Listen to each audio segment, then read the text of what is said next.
गांव में एक बड़ा साहूकार रहता था। साहूकार बहुत पैसे वाला था। आसपास के कई गांव में उसका बड़ा नाम था। लेकिन इस साहूकार को अपने पैसों का, अपने रुतबे का, अपने नाम का बड़ा ही घमंड था। वह अपने नाम को बनाए रखने के लिए बहुत ज़्यादा सोचता था और बिना किसी की भावनाओं की कद्र किए वो सब करता था जो उसे लगता था कि करना चाहिए। साहूकार को कई सालों बाद एक संतान प्राप्त हुई थी। साहूकार ने अपनी इस खुशी को मनाने के लिए अपने घर पर एक बहुत बड़ा कार्यक्रम रखा, जिसमें उसने आसपास के गांव के सभी श्रीमंत लोगों को और सिर्फ ऐसे रिश्तेदारों को जो पैसे वाले थे बुलवाया। पास के ही गांव में साहूकार की खुद की सगी बहन भी रहती थी। क्योंकि इन दिनों उसकी आर्थिक परिस्थिति कुछ अच्छी नहीं थी, इसलिए उसने अपनी बहन को इस कार्यक्रम के लिए नहीं बुलाया।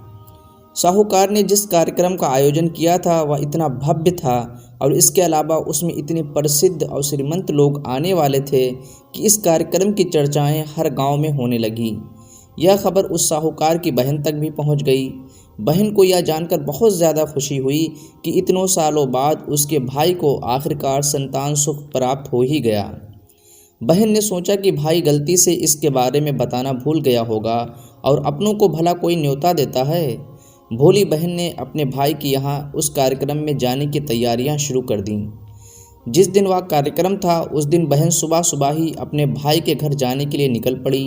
रास्ते में अपने पुराने मैले कपड़े देखकर उसे ख्याल आया, अगर किसी और के घर जाना होता तो मैं ऐसे कपड़ों में जाने की सोचती भी नहीं, लेकिन मैं तो मेरे अपने घर, मेरे मायके जा रही हूँ। वहाँ मुझे यह सब सोचने की कोई ज़रूरत नहीं। जैसे ही वह अपने मायके पहुंची, वहां का भव्य आयोजन देखकर वो बहुत खुश हो गई। उसे अपने भाई पर बहुत ज़्यादा गर्व हुआ। वहां पर वह जल्दी से अपने भाई को मिलकर उसकी खुशी में शामिल होना चाहती थी। वह तुरंत सीढ़ियां चढ़कर घर के अंदर प्रवेश कर गई। उसने देखा उसका भाई मेहमान के तौर पर आए सभी नामी लोगों का स्वागत करने में व्यस्त है। वह जैसे ही अपने भाई की तरफ उससे मिलने के लिए बढ़ी, उसके भाई की नज़रें उस पर पड़ गईं।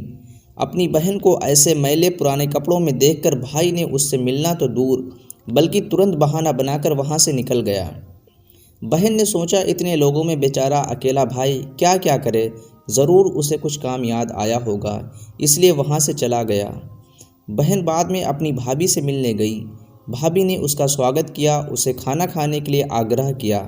बहन ने सोचा ठीक है, पहले खाना खा लेती हूँ, फिर बाद में आराम से भाई से मिल लूँगी। बहन खाना खाने के लिए पंगत में बैठी। भाई ने देखा कि अपने सभी धनवान मेहमानों के बीच उसकी गरीब बहन बैठी हुई है। सभी कीमती पोशाक पहने लोगों के बीच उसकी बहन जो पुराने मैले कपड़े पहनकर बैठी थी, यह साहूकार से देखा नहीं गया। उसने अपनी बहन को अपने पास बुलवाया, भला बुरा सुनाया और वहाँ से जाने के लिए बोला। बहन ने अपने सपने में भी नहीं सोचा था कि उसके साथ कभी ऐसा व्यवहार भी हो सकता है, और वह भी उसके खुद के मायके में। अपना अपमान होने के बाद वह तुरंत अपने घर ससुराल जाने के लिए चल पड़ी। बहन इस बात को पचा नहीं पा रही थी कि उसके अपने भाई ने उसके साथ इतना बुरा व्यवहार किया। उसकी आंखों से आंसू थम नहीं रहे थे। रास्ते में उसे अपनी पुरानी दोस्त मिली। उस दोस्त ने उसे रोने का कारण पूछा। हालांकि बहन उसे कुछ भी नहीं बताना चाहती थी, लेकिन दोस्त के बार बार पूछने पर उसने उसके साथ हुई सारी घटना उसे बता दी। उसकी दोस्त एक समझदार महिला थी और काफ़ी प्रैक्टिकल सोचने वाली थी। उसने कहा, अगर तुम मेरी बात मानो तो एक दिन तुम्हारा भाई खुद तुम्हें अपने यहाँ बुलाएगा और तुमसे माफ़ी मांगेगा। बहन ने उससे कहा कि मैं तुम्हारी हर बात मानूंगी, बताओ मुझे क्या करना होगा। दोस्त ने कहा, तुम इस अपमान को, इस दुख को एक दिशा दे दो और कोई गृह उद्योग शुरू कर दो। उसमें इतनी मेहनत करो कि उस काम में तुमसे अच्छा कोई भी ना हो। बहन को अपनी दोस्त की बात सही लगी। उसने घर पहुंचकर अपने आंसू पोंछकर उसी दिन से एक गृह उद्योग शुरू किया। उसने दिन रात मेहनत की, अपने साथ कई और गांव की महिलाओं को जोड़ा और देखते ही देखते उसका गृह उद्योग चल पड़ा। कुछ ही सालों में आसपास के 50 गांवों में उसका नाम और रुतबा काफ़ी बढ़ गया और वह पैसों के मामले में अपने भाई से भी ज़्यादा बड़ी बन गई। भाई को जब यह पता चला कि उसकी बहन इतनी श्रीमंत हो गई है तो उसने सोचा कि एक बार उससे मिल आया जाए। जब वह अपने बहन को उसके घर मिलने पहुंचा तो बहन ने उसका किसी राजा महाराजा की तरह स्वागत किया। उसके पसंद का खाना खिलाया। बहन का ऐसा व्यवहार देखकर भाई को अपनी पिछली गलती का एहसास हुआ, इसलिए उसने अपनी बहन को अपने घर होने वाली पूजा के लिए आमंत्रित किया। कुछ ही दिनों बाद बहन अपने भाई के यहाँ उस पूजा के लिए पहुँच गई। जैसे ही बहन अपने भाई के घर पहुँची, उसका भाई उसके स्वागत के लिए दरवाजे में ही खड़ा था।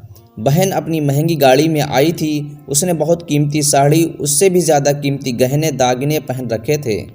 बहन का ऐसा ठाट बाट देखकर सिर्फ भाई नहीं बल्कि उसका पूरा गांव दंग रह गया। भाई दौड़कर आया और बहन की गाड़ी का दरवाज़ा खोलकर उसे बाहर आने के लिए कहा और बड़े प्यार से उसे पूजा का प्रसाद ग्रहण करने के लिए बुलाया। बहन को इस बार 12 पकवान परोसे गए थे।